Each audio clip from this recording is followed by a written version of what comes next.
વિરમગામ મોટી બજાર, કાપડ બજાર, ખંસારા બજાર અને જુમ્મા મસ્જિદ પાસેના વેપારીઓ સહિત વેપારી એસોસિએશન દ્વારા આજ રોજ વિરમગામ નગરપાલિકા ખાતે લેખિત રજૂઆત કરવામાં આવી.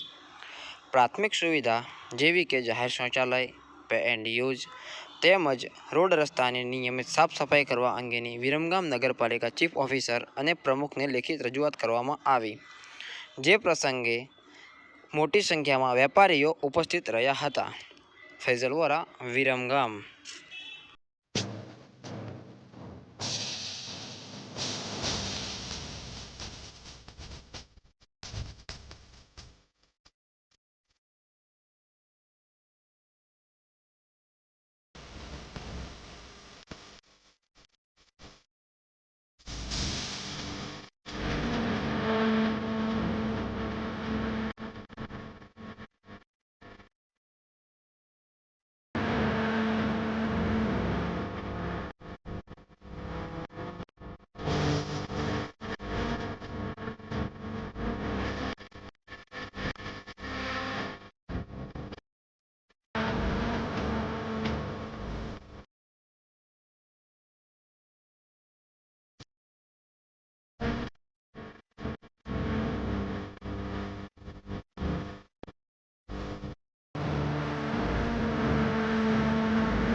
ગામમાં ભાજપની સત્તાધારી સરકાર બોડી છે, પરંતુ કાપડ બજાર, ચોકસી બજાર, મોતી બજાર અને કંસારા બજાર જે મુસ્લિમ એરિયામાં આવેલી હોવાથી ત્યાંની પેશાબખાનું ખૂબ જ જર્જરિત થઈ જવા છતાં પણ વારંવાર રજૂઆત કરવા છતાં પણ વિરમગામની નગરપાલિકા કોઈ ધ્યાન દેતી નથી.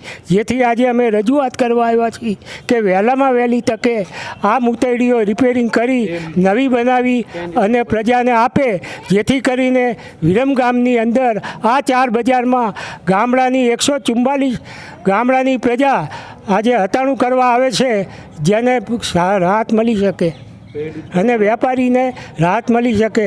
પે એન્ડ યુઝ બનાવવા માટે પણ અમે રજૂઆત કરી છે અને પાણીનું ફ્રીજ જે ગામડાની પ્રજા હતાણું કરવા આવે છે તેને પાણીની સગવડ મળી રહે એવી સગવડ કરી આપવા માટે અમે વિરમગામ નગરપાલિકામાં રજૂઆત કરેલ છે. મેં વિરમગામ નગરપાલિકામાં અરજી આપેલ છે, સીઓ સાહેબને રજૂઆત કરી છે, તેમે અમને સારો રિસ્પોન્સ આપેલ છે. અમે જોઈએ તે ઝડપી કામ કરાવીશું તેવું અમને કીધેલું છે. તેમનો આભાર. પ્રમુખશ્રીને બી રજૂઆત કરી છે. તેમના